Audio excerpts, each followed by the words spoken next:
Տիկին Գալյան, Ֆակտոր TV-ին տեղեկություններ ունի, որ արդեն 24 օր հացադուլ իրականացնող Արթուր Օսիպյանը պահվում է անմարդկային պայմաններում, այն խուցը, որտեղ նա գտնվում է, մեղմ ասած անմխիթար վիճակում է, բորբոսած խոնավ պատեր, որտեղ նույնիսկ առողջ մարդը կարող է առողջական խնդիրներ ձեռք բերել, ել չասած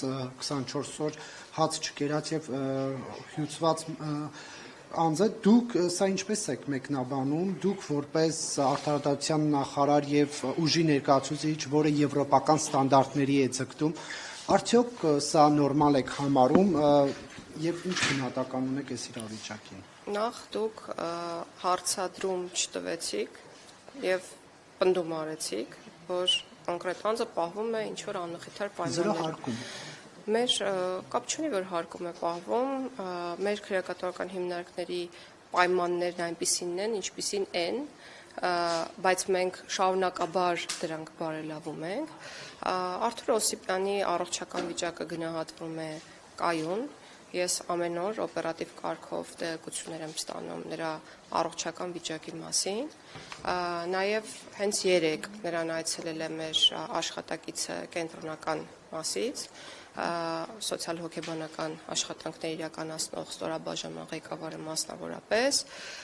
եւ նաեւ նրան առաջարկվել է հաղորդում ներկայացնել հանցագործության մասին այն իրողությունների հետ կապված, որը իր կարծիքով առկա են եւ որոնք իրենց բնույթով իր կարծիքով հանցավոր են եւ այդ կապը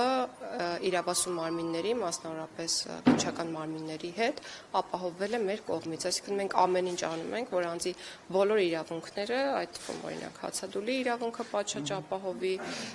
նրան տրամադրվում է զբոսանքը իրեն հասանելի եւ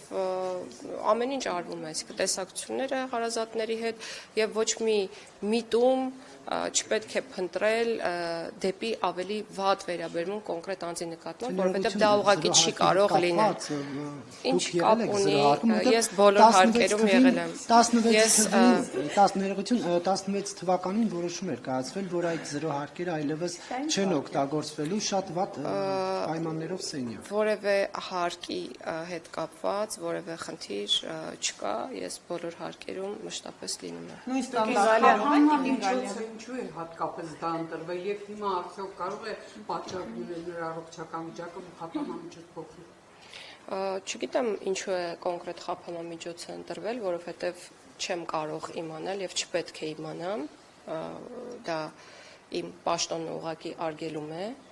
Իսկ ինչ վերաբերում է առողջական վիճակով պայմանավորված խափանամիջոցի փոփոխությանը, ապա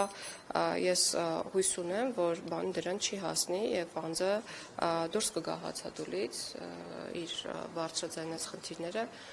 եթե դրանք իրական խնդիր են, կստանան լուծում։ Ամեն դեպքում նաեւ հույս ունեմ, որ վարույթ իրականացնող մարմինները ինչ որոշում կայացնեն, դե մենք դա ենք իրականացնելու, այո։ Կարելի է ասել, որ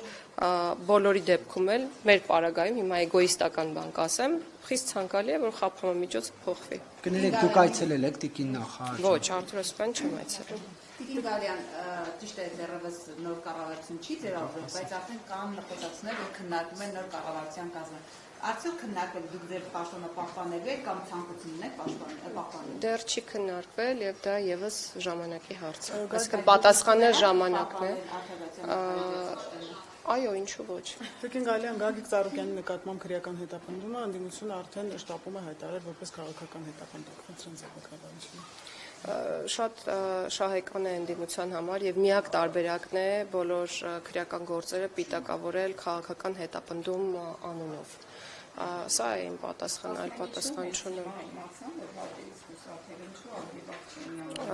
Կներեք, բայց ձեր կողմից նշած անձի նկատմամբ քրեական հետապնդումները եղել են եւ քրեական գործեր նրա վերաբերյալ եղել են այս բոլոր տարիների ընթացքում դատական process-ներ են եղել եւ կան այդ թվում եւ ապօրինի ծագում ունեցող գույքի բռնագծման համատեքստում։ Ամեն դեպքում 3 վարչության նիստում քննարկել եք, այո, դուք ճիշտ եք, 2/3-ի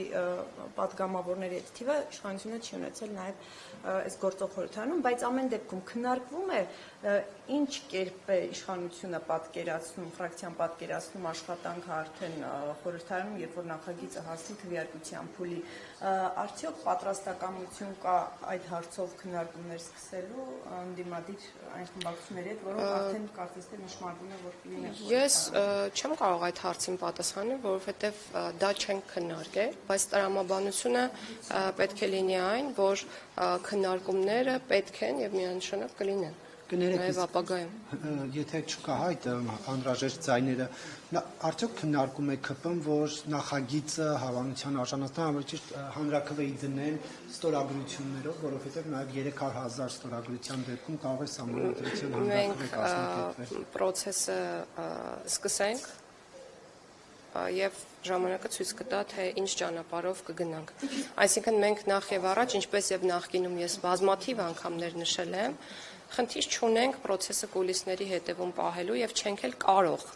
Մեր առաջին նպատակը հանրության ժողովրդի հետ քննարկումը սկսելն է, այդ էջը բացելն է։ Դրանից հետո մենք պետք է հասկանանք, թե ինչ արձագանք ենք ունենում հասարակությունից, մարդիկ ինչ են կարծում, մենք իրենց պետք է բացատրենք նոր կարգավորումները ինչի մասին են։ Մենք պետք է ստանանք առաջարկներ, մենք պետք է անենք փոփոխություններ, մենք պետք է վերջնականացնենք process-ը, հետո կհասկանանք, թե ինչ ճանապարհով ենք գնում։ Ցանկացած դեպքում չի նախագիծը ազգային ժողովի հավանության կարիք է ունենում, այսինքն կա մի սցենար, երբ որ պետք չի լինելու, որ խորհրդարանում սցենարները թողնենք ապագայի քննարկման։ Չէ, նկատեմ կարգավորումները հիմա որ կան։ Կա մի ընթացակարգ, որը թույլ է տալիս շրջանցել խորհրդարանում նախագիծը քվեարկության դնելու ընթացակարգը։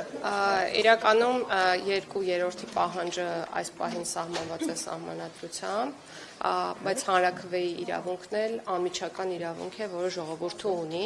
Սա ուղղակի ասեմ, ու փակենք այսօրվա քննարկումը, մյուս հարցերը թողնելով ապագային։ Այսինքն հանրաքվեի դեպքում էլ 2/3-ը պետք չի լինի։ Ես ասացի այն, ինչ ասացի, առաջարկում եմ բաց թողնել քննարկումը։ Մենք կլսենք նաև մասնագիտական մի շարք կարծիքներ,